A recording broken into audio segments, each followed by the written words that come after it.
નમસ્તે વિદ્યાર્થી મિત્રો, હું ઝાલા રિધિબા શ્રી આર.એચ. કોટક પ્રાઇમરી સ્કૂલમાંથી આપનું સ્વાગત કરું છું. આજે ફરીથી આપણે ધોરણ 6 વિષય સામાજિક વિજ્ઞાન તેનો પાઠ 6 મૌર્ય યુગમાં ચંદ્રગુપ્ત અને સમ્રાટ અશોક તેના વિશે આજે આપણે સમજવાનું છે, શીખવાનું છે. શરૂ કરીએ. આ પાઠ છે તે ઇતિહાસ વિભાગનો છે. વિદ્યાર્થી મિત્રો, મૌર્ય યુગની સમ્રાટ અશોક અને ચંદ્રગુપ્ત મૌર્યની સિરિયલ પણ આવતી. એક વર્ષ પહેલાં જ ચંદ્રગુપ્ત મૌર્યની સિરિયલ છે તે પૂરી થઈ. ઘણા વિદ્યાર્થીઓએ જોઈ પણ હશે. તો આપણને ખ્યાલ છે કે આ મૌર્ય યુગ છે, મૌર્ય યુગ, એની શરૂઆત, એની સ્થાપના કરનાર હતા ચંદ્રગુપ્ત મૌર્ય. મૌર્ય એટલે કે આ મયુરપંખ, મયુર એટલે કે મોર, મોરપંખ એ એનું ચિહ્ન હતું. તો મૌર્ય યુગ, તેના સ્થાપક ચંદ્રગુપ્ત મૌર્ય અને સમ્રાટ અશોકના એ દાદા થાય. તો આ ચંદ્રગુપ્ત મૌર્ય અને સમ્રાટ અશોક, આ બે મહાન વિભૂતિઓ વિશેનો આ પાઠ છે, જેમાં સમ્રાટ અશોકના પિતા એના વિશે પણ, બિંદુસાર વિશે પણ આપણે આ પાઠમાં તેના વિશે માહિતી મેળવીશું. તો ચલો શરૂઆત કરીએ પાઠ સમજવાની. તમે લોકો પણ રવિવાર હોય છે ત્યારે અલગ અલગ મેદાનમાં આઉટડોર બધી ગેમ છે તે રમતા હો છો. ખાસ કરીને બોયઝ છે તેમને ક્રિકેટ વધારે પસંદ હોય છે. તો આ પાઠની શરૂઆતમાં પણ એ જ રીતનું એક સોસાયટીના બાળકો છે એ ભેગા થાય છે અને મેદાનમાં ક્રિકેટ રમવાનો વિચાર કરે છે કે ચાલો આજે રવિવાર છે તો આપણે બધા ક્રિકેટ રમીએ. બે બોયઝ, એક ભવ્ય અને એક જલ્પ, એ બંને ટીમ પાડે છે. બંને તેના કેપ્ટન બને છે અને બેટિંગ કે બોલિંગ નક્કી કરવા માટે સિક્કો ઉછાળે છે. જલ્પ બોલે છે કે કિંગ, એટલે કે કિંગ આવે તો એનું. તો સિક્કો હવામાંથી નીચે જમીન ઉપર પડ્યો અને કિંગ પડ્યો એટલે જલ્પે શું કીધું? બેટિંગ માંગી કે અમારે બેટિંગ લેવી છે. બાજુમાં ઊભેલો હેતાંશ તરત જ બોલી ઉઠે છે કે આ સિક્કા પર આપેલી આ સિંહની આકૃતિ ક્યાંથી લીધી હશે? કેમ આ તમને સિક્કામાં જોઈ શકો છો 3 સિંહની આકૃતિ દેખાય છે, પણ આ છે 4 સિંહની આકૃતિ. એક પાછળની તરફ સિંહની આકૃતિ છે જે આપણને દેખાતી નથી, એટલે આપણને એમ થાય કે 3 જ છે, પણ 3 નથી, 4 સિંહની આકૃતિ છે. તો એમ કહે છે કે આ સિંહની આકૃતિ ક્યાંથી લીધી હશે? તરત જ ભવ્ય તેને સમજાવે છે કે સિક્કા પર આપેલી આ સિંહની આકૃતિ એટલે કિંગ, સારનાથનો જે વિશાળ સ્તંભ છે તેના પર આ સિંહની આકૃતિ સ્થાપિત કરવામાં આવેલી છે અને આ સ્તંભને મૌર્ય વંશના સમ્રાટ અશોક દ્વારા નિર્માણ કરવામાં આવ્યો હતો. ભારતે પણ તેને રાષ્ટ્રીય પ્રતીક તરીકે સ્વીકારેલ છે. હવે જોઈએ, પાઠની શરૂઆત કરીએ. મૌર્ય વંશ, તેના સ્થાપક અને શાસક. જો તમે લોકોએ ચંદ્રગુપ્ત મૌર્યની સિરિયલ જોઈ હોય તો એમાં એ રીતની શરૂઆત હતી કે ચંદ્રગુપ્ત મૌર્ય છે એ ખૂબ જ નાના હોય છે ત્યારે જે ધનાનંદ, જે નંદ વંશનો જે અંતિમ સમ્રાટ હતો ધનનંદ, તે ચંદ્રગુપ્ત મૌર્યના પિતાને મારીને પોતે ત્યાં શાસક તરીકે બેસી જાય છે. ચંદ્રગુપ્ત મૌર્ય છે એ બાળપણમાં જ તેના માતા પિતાથી વિખૂટા પડી જાય છે અને ચંદ્રગુપ્ત મૌર્ય એ સમય જતાં વિષ્ણુગુપ્ત, જેને આપણે ચાણક્ય તરીકે પણ ઓળખીએ છીએ, તો એના સાથે એ મળે છે, એના સંપર્કમાં આવે છે અને પછી એ ઓળખી જાય છે કે આ મૌર્ય વંશનો જ એક કુળદીપક છે. એટલે એ ચંદ્રગુપ્ત મૌર્ય છે એને ટ્રેનિંગ આપે છે, તાલીમ આપે છે અને પછી જે નંદ વંશનો જે અંતિમ સમ્રાટ હતો ધનનંદ, એને હરાવી દે છે, એના બધા જ ભાઈઓને મારી નાખે છે અને પછી ચંદ્રગુપ્ત મૌર્ય છે એ મૌર્ય વંશની સ્થાપના કરે છે અને સમ્રાટ બને છે. તો આ રીતની સ્ટોરી હતી. જોઈએ પહેલાં તો આ ચંદ્રગુપ્ત મૌર્ય છે એનો સમયગાળો છે ઈસવીસન પૂર્વે 321થી ઈસવીસન પૂર્વે 297નો છે. બાળપણમાં જ રાજાની રમત રમતા ચંદ્રગુપ્તનું હીર પારખીને તક્ષશિલાના કૌટિલ્ય ગોત્ર એટલે કે એ ઋષિના બધા વંશજો હોય કૌટિલ્ય ઋષિના, તો કૌટિલ્ય ગોત્રના આચાર્ય એવા વિષ્ણુગુપ્ત, જે ચાણક્ય તરીકે ઓળખાય છે, તક્ષશિલા એને લઈ જઈ તેને શસ્ત્ર અને શાસ્ત્રોની તાલીમ આપી. ચાણક્યની તાલીમની મદદ અને એના માર્ગદર્શનથી ચંદ્રગુપ્ત મૌર્યએ ઈસવીસન પૂર્વે 321માં નંદવંશના અંતિમ સમ્રાટ એવા ધનનંદને હરાવીને મગધની ગાદી સંભાળે છે. પહેલાં તો એ ધનનંદની બેન સાથે લગ્ન કરે છે, એની બેનને પોતાની તરફ કરે છે અને પછી ધીરે ધીરે એના એક એક ભાઈને છે એ મારી નાખે છે અને છેલ્લે એની આ જે રાજા છે, જે સમ્રાટ હતો ધનનંદ, એને પણ મોતને ઘાટ ઉતારી દે છે. આમ એને ગાદી છે એ સંભાળે છે અને મૌર્ય વંશની સ્થાપના કરે છે. ચાણક્યની રાજનીતિ અને વહીવટ અંગેની કુશળતાનો સંપૂર્ણ લાભ ચંદ્રગુપ્તને મળ્યો.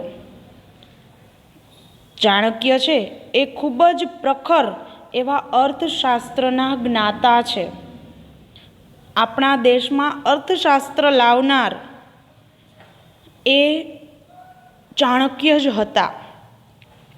તે ચાણક્યના ઘણા બધા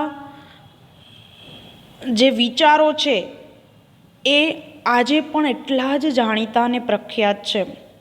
અમુક એણે કીધેલું છે શિક્ષક વિશે પણ કે શિક્ષક કભી સાધારણ નહીં હોતા, પ્રલય ઓર નિર્માણ ઉનકી ગોદ મેં પલતે હૈ. એટલે કે જો શિક્ષક ધારે તો કોઈ વિદ્યાર્થીનું ભવિષ્ય ઉજળું કરી શકે એમ છે. તો આ જે ચાણક્ય છે તેની જે આખી આ અર્થશાસ્ત્ર નામનો જે ગ્રંથ છે એની વિશેની તમામ લાભ છે એ ચંદ્રગુપ્તને મળે છે. ચાણક્યની રાજનીતિ, એનો વહીવટ વગેરે અંગેનો જે કુશળતાનો લાભ, એણે જે આખી પુસ્તક, એને એક આખો ગ્રંથ લખેલો છે અર્થશાસ્ત્રનો, એ આખો ચંદ્રગુપ્તને મળે છે.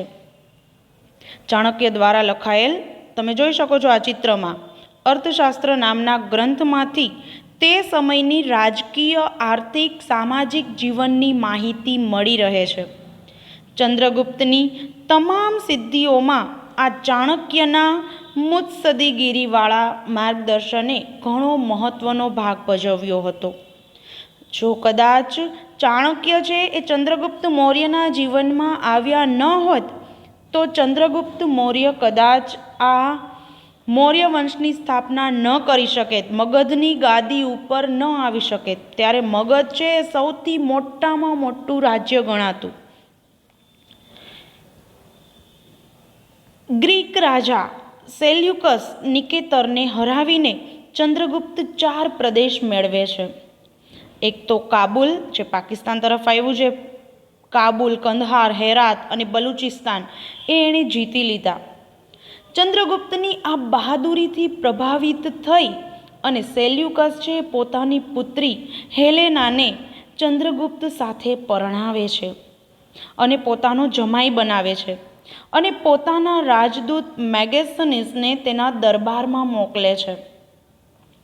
પાટલીપુત્રમાં આ રોકાણ દરમિયાન મેગેસ્તનીસે લખેલ પુસ્તક ઇન્ડિકામાંથી મગધ સામ્રાજ્યના પાટનગર અને તેના વહીવટ વિશેની અગત્યની અને આધારભૂત માહિતી આપણને જાણકારી છે એ મળે છે. મેગેસ્તનીસે જે ઇન્ડિકા નામનું પુસ્તક લખ્યું છે એમાં ત્યારે જે ચંદ્રગુપ્ત મૌર્યના સમયમાં જે વહીવટી કામગીરી ને વગેરે જે હતું, આર્થિક સ્થિતિ, તેના વિશે ઘણી બધી માહિતી છે એ મળે છે.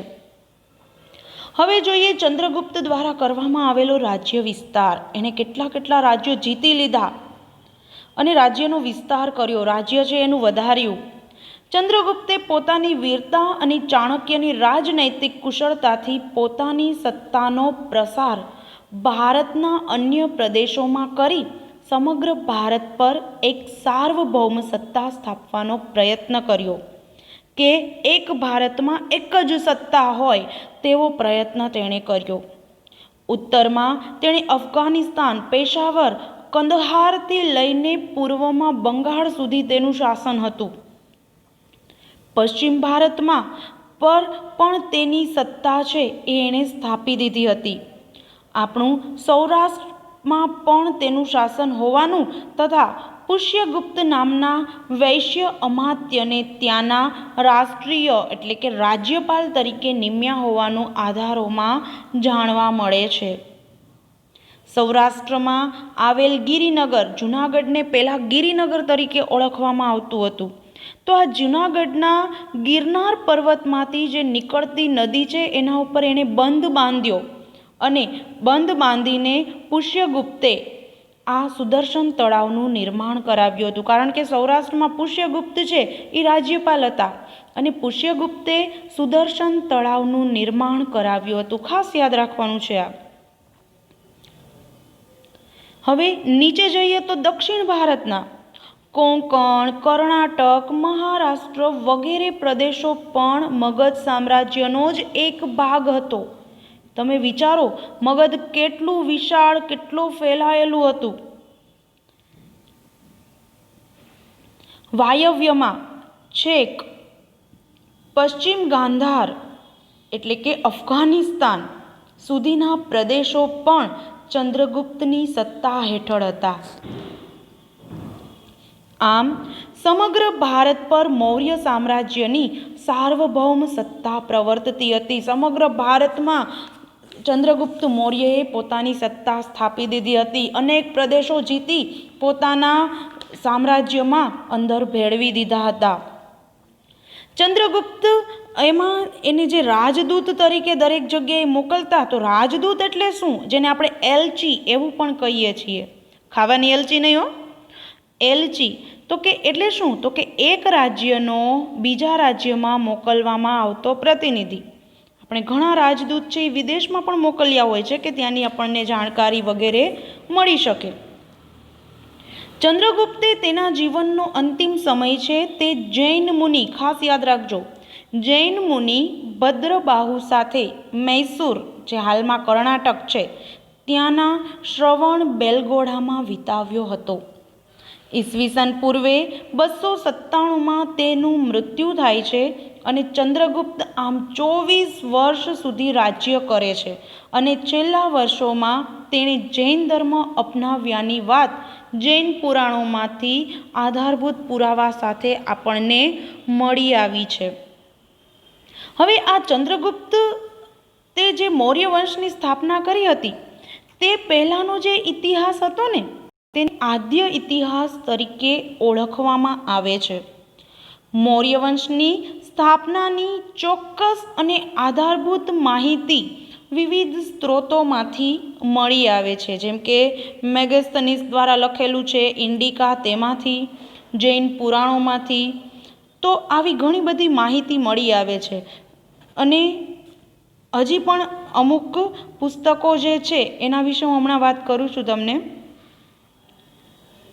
ચંદ્રગુપ્ત મૌર્ય દ્વારા વિષ્ણુગુપ્ત, ખાસ યાદ રાખજો, ચાણક્યનું સાચું નામ શું હતું? વિષ્ણુગુપ્ત.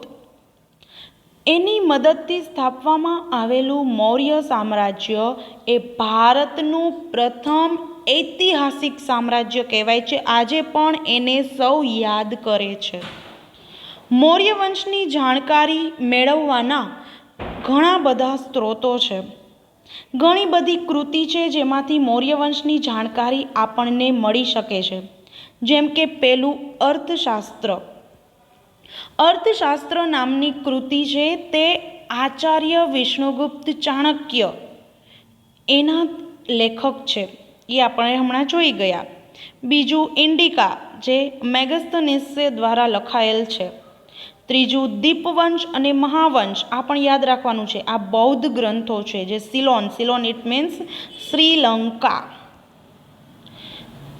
અને મુદ્રા રાક્ષસ નાટક જે વિશાખા દત્ત દ્વારા લખવામાં આવેલું છે.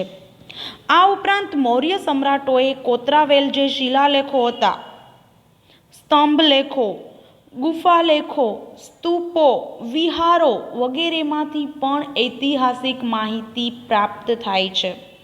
આપણે જૂનાગઢ જઈએ તો ત્યાં જે તળેટી સાઈડના રોડ ઉપર જ વચ્ચે આવે છે અશોકનો શિલાલેખ. અશોક દ્વારા એક મોટી શિલા, મોટા પથ્થર ઉપર કોતરણી કરીને લખવામાં આવેલું છે કે એના સમયમાં કયા કયા એને પ્રદેશો જીતી લીધા હતા વગેરેનું વર્ણન એમાં છે એ લખેલું છે. અને કલિંગનું યુદ્ધ જે એણે કર્યું હતું એના વિશેની માહિતી પણ એ શિલાલેખમાં આપણને જોવા મળે છે. પરંતુ એ લિપિ છે એ આપણને સમજાતી નથી, કારણ કે બ્રાહ્મી લિપિમાં લખવામાં આવ્યું હતું એટલા માટે. એટલે આપણે ન વાંચી શકીએ, પણ તેનો ઉકેલ છે એ આવ્યો છે, એને ઉકેલી શકાયું છે. વર્તમાન સમયમાં, હવે જો તમારા માટે આ હોમવર્ક છે, વર્તમાન સમયમાં અત્યારના હાલના સમયમાં તમારે કોઈ વ્યક્તિ વિશે, વસ્તુ કે સ્થળ વિશે જો માહિતી મેળવવી હોય તો તમે કેવી રીતે મેળવો છો તેના વિશે મને 5-6 વાક્યો લખી અને તમારે મને મોકલવાના રહેશે. હવે જોઈએ grand trunk road GTR. Asia ખંડનો જે 7 ખંડોમાં એશિયા ખંડ સૌથી મોટામાં મોટો ખંડ, અને આ એશિયા ખંડનો સૌથી જૂનામાં જૂનો અને સૌથી લાંબો મુખ્ય રોડ છે.